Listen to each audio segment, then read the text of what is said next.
They are soldiers like no other. They are warriors of consummate skill, of uncommon valor. They push excellence and gallantry to the cutting edge. Grizzled and gritty, they pursue mission upon perilous mission. To this fierce breed of men, no task is too formidable. It is there to be done. Efficiently, effectively. They are the few, the proud, the Philippine Marines. An organic part of the Philippine Navy, the Marines are the rapid deployment strike force of the armed forces of the Philippines. In an archipelagic nation like the Philippines, with thousands of kilometers of vulnerable coastline, the Marines play a vital role.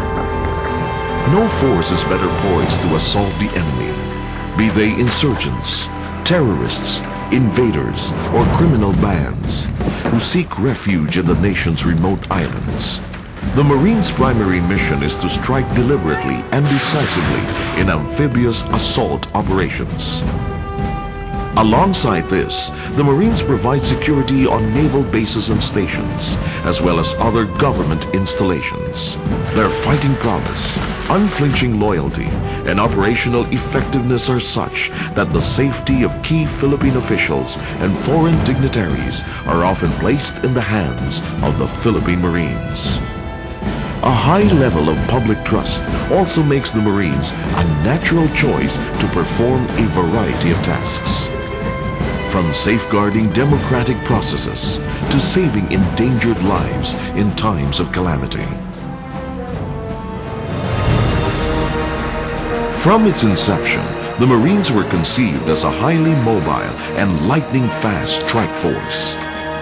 At the height of the Hukbalahab threat following the Second World War, then Defense Secretary Ramon Magsaysay initiated the formation of the Marines to stem the tide of insurgency.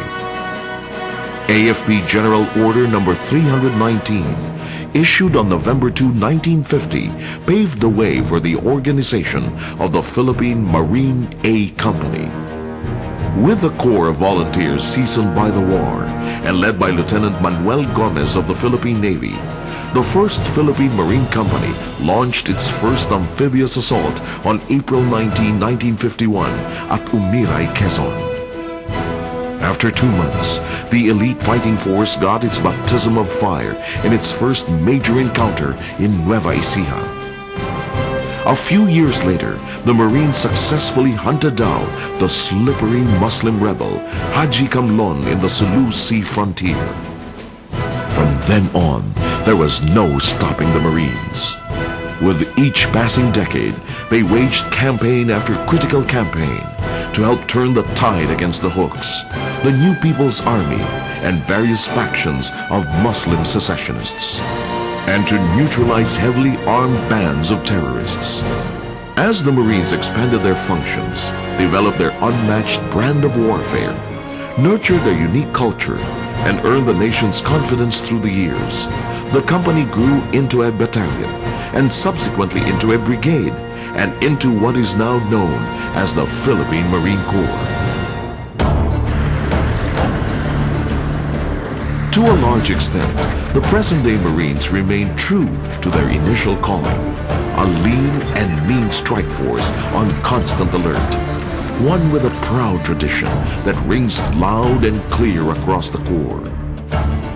Today, the Philippine Marines are made up of 3 rifle brigades and 10 battalion landing teams deployed in critical pockets of the archipelago.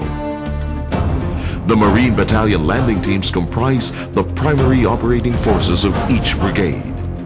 To enhance its assault capabilities, every battalion has its complement of artillery and armor units, plus support elements such as scout snipers. The big guns soften well-entrenched enemy positions for attack, while light armored vehicles function as modern-day battering rams, prying open deep enemy layers for assaulting Marine troops. The reconnaissance elements, masters of camouflage and deception, exploit the natural terrain to gain prime offensive positions. A force recon battalion, ready to strike by sea, air, or land, serves as the eyes and ears of the unit commanders. Its highly trained operatives survey every attack landscape, pinpointing optimum strike zones and clearing the field of mines, booby traps, and other obstacles. Whenever necessary, the Philippine Marine Ready Force is mobilized. On very short notice, it is able to organize, merge, integrate, and launch amphibious attacks. Its flexible, open-ended structure allows it to tap resources from different units of the Navy or the Armed Forces. Enabling the operating units to do their job effectively are the Philippine Marine Corps Vital Support Units. The combat and service support units man the high-caliber weapons that reinforce marine warfare operations. The unit's efforts have often been dubbed as the deciding factor in encounters, allowing the Marines to accomplish missions while keeping losses to a minimum. These units handle fundamental concerns such as artillery, armor, communication, transportation, and health. The Headquarters Battalion, on the other hand, oversees the operational and administrative control network of the Philippine Marines.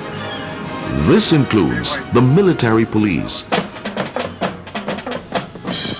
and the renowned drum and bugle team.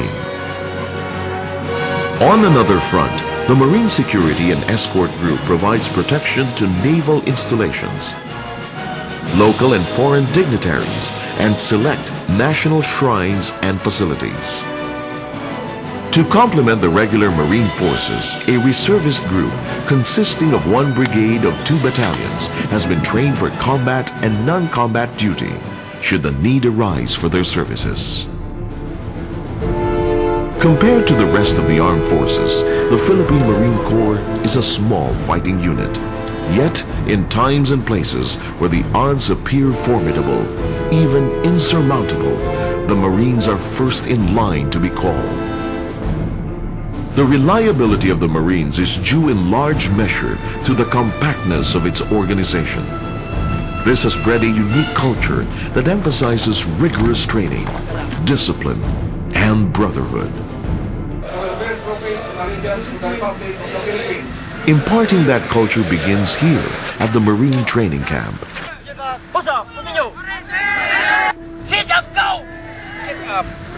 From the very first day, the young recruit immediately learns what it takes to be a Marine.